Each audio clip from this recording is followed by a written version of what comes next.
আসসালামু আলাইকুম সবাইকে। তো আমরা যেহেতু অলরেডি আমাদের সি প্লাস প্লাসের প্লেলিস্ট শুরু করে দিয়েছি, গত ভিডিওতে আমি সিম্পলি এই প্লেলিস্টের ইন্ট্রোডাকশন সম্পর্কে আলোচনা করেছিলাম। আপনারা যদি সেই ভিডিওটি না দেখে থাকেন তাহলে অবশ্যই দেখে নেবেন। আজকে থেকে আমাদের এই প্রোগ্রামিং ল্যাঙ্গুয়েজ জার্নির প্রথম কোড লেখার কাজটি শুরু হচ্ছে। তো আমরা যেহেতু জানি যে কোনো প্রোগ্রামিং ল্যাঙ্গুয়েজ দিয়ে যখন আমরা শেখা শুরু করি, কোড করা শুরু করি, তখন সবার প্রথমে আমরা যে জিনিসটা দিয়ে শুরু করি সেটা হচ্ছে কোনো কিছু প্রিন্ট করা। নর্মালি আমরা হ্যালো ওয়ার্ল্ড প্রিন্ট করি। এটা আসলে কনভেনশন যে একটা প্রোগ্রামিং ল্যাঙ্গুয়েজ আমরা শিখছি, প্রোগ্রামিং ল্যাঙ্গুয়েজ দিয়ে শুরু করছি আমরা হ্যালো ওয়ার্ল্ড দিয়ে। ঠিক আছে, অত বিস্তারিত যাওয়ার কোনো দরকার নেই। সিম্পলি হ্যালো ওয়ার্ল্ড যেহেতু প্রিন্ট করবো, আমি জাস্ট কোডটি দেখিয়ে কোন লাইন কীভাবে কাজ করছে সেটা একটু এক্সপ্লেইন করব।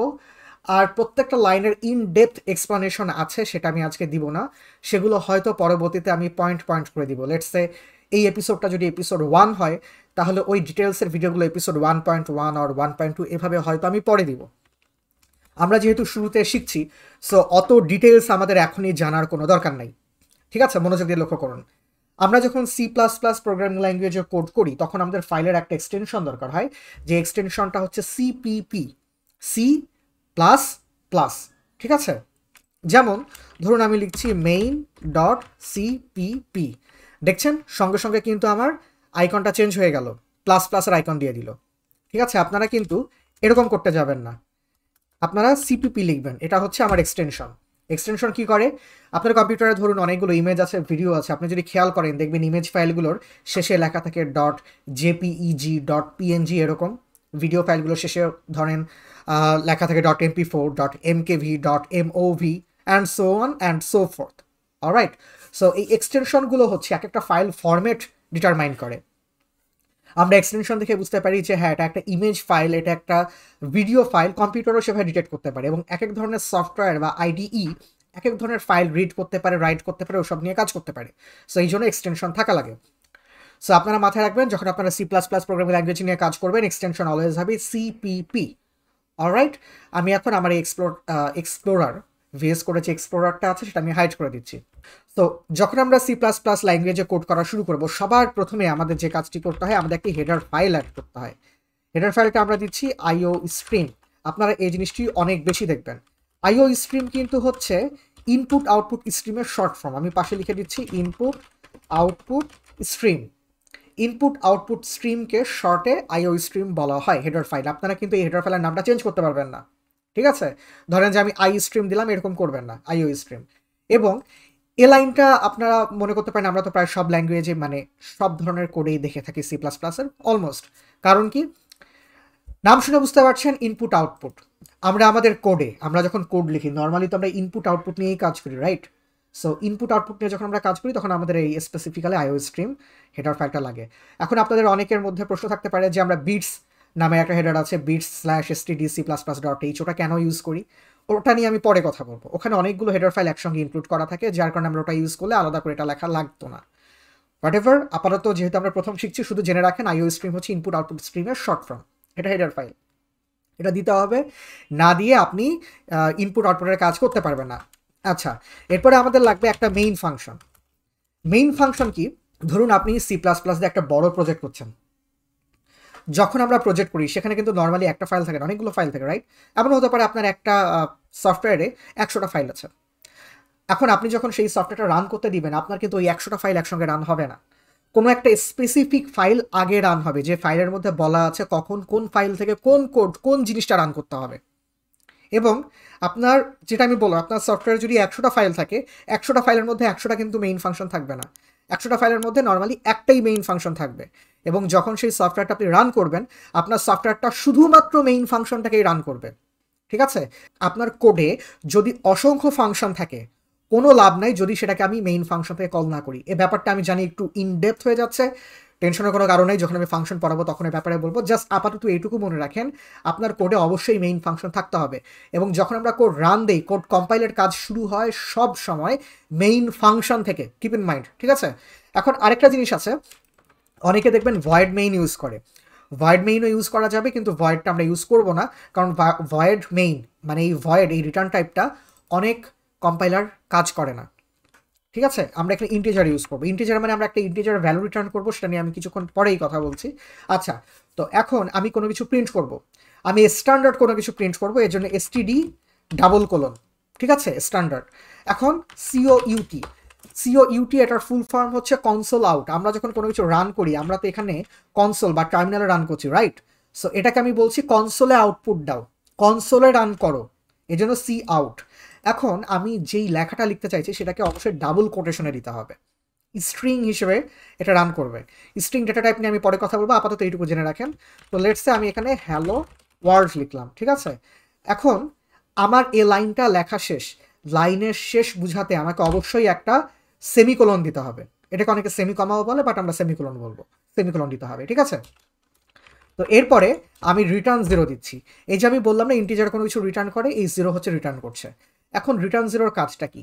রিটার্ন 0 আসলে আমরা বুঝতে পারবো, মানে ও যদি 0 রিটার্ন করে তার মানে আমার কোডটা সাকসেসফুলি রান করেছে, কোনো এরর আসেনি, ঠিক আছে। আপাতত এইটুকু বুঝে রাখেন। তো এটা হচ্ছে আমার হেডার ফাইল, হেডার ফাইল অবশ্যই লাগবে। এই যে আমি যে এখানে কনসোল আউট ইউজ করলাম, কনসোল আউটটা কি কাজ করে কম্পিউটারে, মানে কনসোলে বা টার্মিনালে কোনো কিছু প্রিন্ট করে। এটা আপনি জানেন, আমি জানি, কম্পিউটার কি জানে? কম্পিউটার তো জানে না। কম্পিউটারকে জানাতে হবে। তুমি যখন সিওইউটি দেখবা, তুমি টার্মিনালে প্রিন্ট করবা, সেই জানানোর কাজটা কি আপনি নিজে এখানে হাজারটা লাইন লিখবেন? না, লিখবেন না। আপনি জাস্টলি হেডার ফাইলটা অ্যাড করে দিবেন। এই হেডার ফাইলের মধ্যে অলরেডি লেখা আছে যে সিও আউট দেখলে সে কি করবে।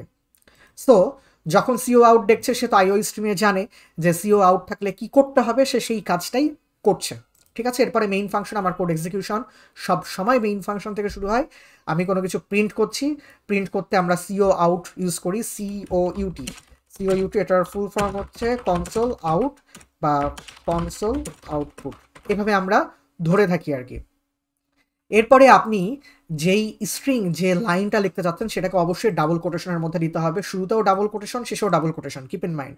এবং এর ভিতরে যা লিখবেন, দেখছেন কালারটা কিন্তু চেঞ্জ হয়ে গেছে পুরোটা। এটা সম্পূর্ণ একটা স্ট্রিং হিসেবে বিবেচনা হবে। স্ট্রিং বলতে এখন বুঝতে কষ্ট হলে সিম্পলি ধরে নেন, স্ট্রিং মিনস সেন্টেন্স, একটা ফুল সেন্টেন্স, অলরাইট। এবং রিটার্ন 0 দিচ্ছি, এটা দিয়ে আমি তাকে জানিয়ে দিচ্ছি তুমি যদি সাকসেসফুলি কাজ করো তাহলে তুমি 0 রিটার্ন করবা। এটা হলে আমিও বুঝতে পারবো, কোডও বুঝতে পারবে যে আমাদের কোড কম্পাইল করে রান করতে কোনো এরর আসে নাই, সাকসেসফুলি কাজ করেছে, অলরাইট। বাই দ্য ওয়ে, এখন আমাদেরকে এটা রান করতে হবে। তো রান করার জন্য আমি সিম্পলি এখানে ক্লিক করে রান কোডে ক্লিক করবো। আপনারা যদি না বুঝতে পারেন এটা কিভাবে কাজ করছে বা এই এক্সটেনশনটা এখানে কিভাবে আসলো, অবশ্যই অবশ্যই অবশ্যই প্রথম ভিডিওটি দেখে আসতে হবে, অলরাইট। সো সিম্পলি আমি এখন রান কোডে ক্লিক করলে দেখতে পাচ্ছেন আমার কোড রান করছে, হ্যালো ওয়ার্ল্ড প্রিন্ট করেছেন, ঠিক আছে। এখন ধরুন আমি আরেকটি ফাইল খুলি, লেটস সে আমি নাম দিই main2.cpp, ঠিক আছে। আমি সেই কোডটি পেস্ট করে দিলাম, খুল। এখন ধরুন আমি আরেকটা লাইন প্রিন্ট করবো, আমি সিম্পলি এটা কপি করে নিয়ে আরও লাইন প্রিন্ট করতে পারি। লেটস সে আমি দিলাম হ্যালো ওয়ার্ল্ড এগেইন। আপনি যতবারই কোনো কিছু প্রিন্ট করতে যাচ্ছেন শুধুমাত্র সিও আউট দিলেই কাজ করবে। তো এখন আমি যদি এটাকে রান করি, দেখতে পাচ্ছেন প্রথম সেন্টেন্সটা, আমি এটা একটু জুম আউট করি, প্রথম সেন্টেন্সটা হ্যালো ওয়ার্ল্ড প্রিন্ট হয়েছে, খুবই ভালো কথা। দ্বিতীয় সেন্টেন্স হ্যালো ওয়ার্ল্ড এগেইন, এটাও প্রিন্ট হয়েছে, খুবই ভালো কথা। কিন্তু মাঝখানে কোনো স্পেস নাই, কারণ মাঝখানে আমি কোনো স্পেস দেই নাই। আমি যদি এটার পরে একটা স্পেস দিই অথবা এর আগে একটা স্পেস দিই তাহলে কিন্তু আমি এই স্পেসটি পাবো, দেখতে পাচ্ছেন। আবার যদি আমি এর শেষেও স্পেস দিই, এর সামনেও স্পেস দিই, তাহলে কিন্তু ডাবল স্পেস চলে আসবে, দেখেন এখানে ডাবল স্পেস, কুল। এখন আপনাদের একটা প্রশ্ন থাকতে পারে, আমি এটা পরপর লাইনে প্রিন্ট করতে চাচ্ছি, কিভাবে? আমরা যখন ওয়ার্ডে কোনো কিছু লিখি, এন্টার দিলে পরের লাইনে চলে যায়, এখানেও কি সেরকম? না। এখানে ধরুন আমি চাইছি এই হ্যালো ওয়ার্ল্ড প্রিন্ট করার পর একটা নতুন লাইন নেবে, নতুন লাইন নিয়ে নতুন লাইনে, মানে পরবর্তী লাইনে বাকি কাজ করবে। পরবর্তী লাইনের বাকি কাজ কি? 6 নাম্বার লাইনে হ্যালো ওয়ার্ল্ড এগেইন এটা সে প্রিন্ট করবে, ঠিক আছে। তাহলে আমি কি করব? আমি চাইছি এই লাইনটা শেষ হওয়ার পরে, এই হ্যালো ওয়ার্ল্ড লেখার পরে একটা নতুন লাইন আসুক। তো হ্যালো ওয়ার্ল্ডের পরে একটা স্ল্যাশ এন দিব, ঠিক আছে, স্ল্যাশ এন দিব। এটাকে ব্যাকওয়ার্ড স্ল্যাশ বলা হয়, if I am not mistaken, alright. আমি যদি ভুল হয়ে না থাকে, এটা ফরওয়ার্ড স্ল্যাশ আর এটা ব্যাকওয়ার্ড স্ল্যাশ, অলরাইট। সো এখন যদি আমি রান দিই, আমার হ্যালো ওয়ার্ল্ড প্রিন্ট করেছে, প্রিন্ট করার পরে কিন্তু এই স্ল্যাশ এন আছে, এই স্ল্যাশ এনের জন্যই কিন্তু সে শুধুমাত্র পরবর্তী লাইনে গেছে, তারপর হ্যালো ওয়ার্ল্ড এগেইন প্রিন্ট করেছে। আর প্রত্যেকটা লাইনের শেষে অবশ্যই সেমিকোলন দিয়ে বুঝিয়ে দিতে হবে এটা আমার লাইনের শেষ, এটা মাথায় রাখতে হবে, ঠিক আছে। এখন আরেকটু অন্যরকম জিনিস দেখাই। দেখতে পাচ্ছেন যে আমরা যতবার কোনো কিছু প্রিন্ট করছি আমাকে কিন্তু বারবার এসটিডি ডাবল কোলন ইউজ করতে হচ্ছে।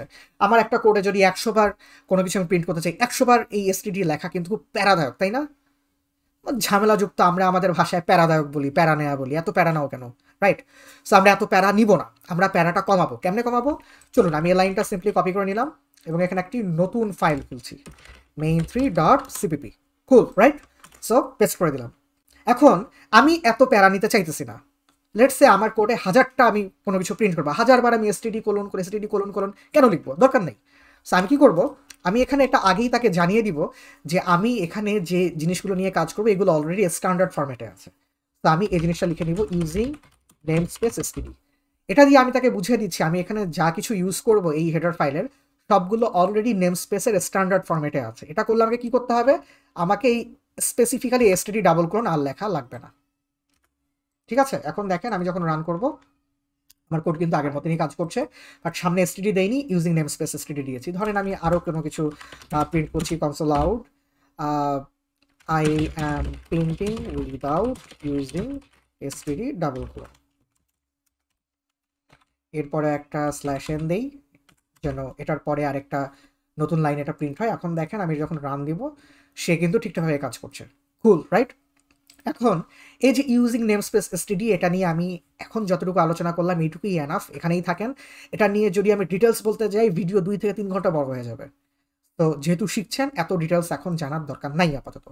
আমি পরবর্তীতে দেওয়ার চেষ্টা করব, বললাম না ভিতরে ওই যে এপিসোড 1.1 1.2 এরকম করে অনেকগুলো দেয়া যাবে যদি আল্লাহ বাঁচিয়ে রাখেন এবং আমি ইন ফিউচার সময় পাই, ইনশাআল্লাহ দোয়া করবেন। অলরাইট, সো আজকের ভিডিওটা এইটুকুই ছিল, কীভাবে হ্যালো ওয়ার্ল্ড প্রিন্ট করতে হয়, এবং সাথে আমি কিছু অ্যানালজিও বলে দিলাম। সো আর এই কোড নিয়ে অবশ্যই চিন্তা করবেন না, কোডগুলো সব আমার গিটহাব রিপোজিটরিতে রাখা থাকবে এবং লিঙ্ক ডেসক্রিপশন বক্সে দেওয়া থাকবে। আর আপনারা যদি নতুন হয়ে থাকেন তাহলে অবশ্যই চ্যানেল সাবস্ক্রাইব করবেন, কারণ বুঝতেই পারছেন একটা বিশাল বড় প্লেলিস্ট আমি শুরু করছি। আর আমার ইংলিশ চ্যানেল আছে, যে ইংলিশ চ্যানেলে আমি শুধুমাত্র প্রজেক্ট রিলেটেডই ভিডিও দিব, কারণ প্রজেক্ট রিলেটেড কোনো ভিডিও আমি বাংলা চ্যানেলে দিব না। So must you have to make sure that you are subscribing to my English channel as well. এবং আপনারা চাইলে আমার ফেসবুক গ্রুপ আছে, সেখানে জয়েন দিতে পারেন। Discord server link, joining link, invitation link আমি অ্যাড করে দিব, সেখানেও জয়েন করতে পারেন। এবং আপনারা যদি চান আমাকে গিটহাবে, ফেসবুক, টুইটার, ইনস্টাগ্রামে সব কিছুতে ফলো করতে পারবেন, আমি লিঙ্ক ডেসক্রিপশন বক্সে দিয়ে দিব। So thank you everyone, that is for today, and I will see you in the next video.